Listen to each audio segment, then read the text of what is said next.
It's International Women's Day today, so I thought I'd make a small contribution to it.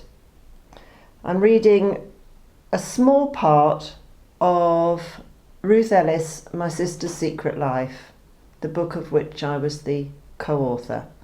In this section, Muriel Jacobate, who is Ruth Ellis's sister, is talking. Wednesday the 13th of July 1955 was another sunny morning. I got up at 7 o'clock to get the children ready for school. I hadn't slept at all, like every night since the shooting. Joe was working in a shipyard, but did come home that night wearing a black tie to see how I was.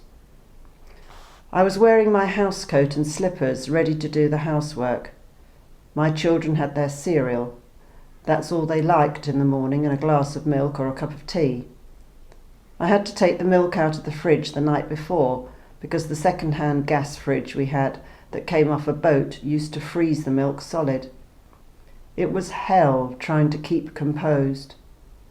I stood by the door as the children left, giving them their cod liver oil tablets, one in each mouth. They went to St. Paul's Cray School over the road. I walked into the sitting room and switched on the wireless to hear the 9 o'clock pips of Big Ben, just as they announced that Ruth Ellis had been hanged. I didn't want to hear it. I was alone except for Martin, my youngest. I remember screaming out, "Lord, don't let Ruth die, let it be me." Evelyn Galilee, the prison warder who guarded Ruth in the condemned cell, was one of the last people to see her alive. She told me about Ruth's last few minutes. Prior to the drop, Ruth wanted to go to the toilet. I took her in. These thick padded calico knickers were brought, and I was told they had to be put on her. It was against a woman's dignity. I said, "I'm sorry, Ruth, but I've got to do this." They had tapes back and front to pull. I blinded my eyes from them as she put them on. "Is that all right?" she said to me.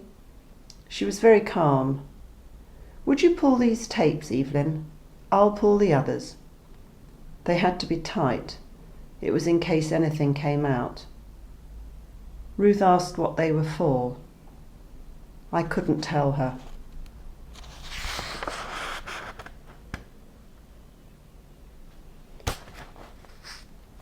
One of the few people I spoke to on the 13th of July was my neighbour, Mrs. Hatch.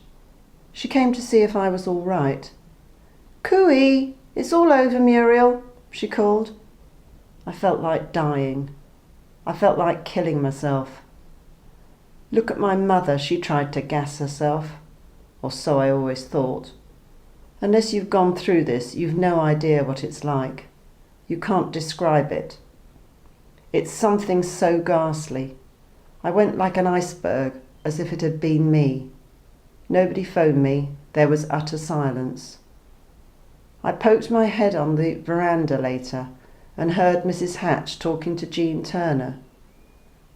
Our window boxes looked gorgeous that year and were full of snapdragons and fuchsias. I sat by the window.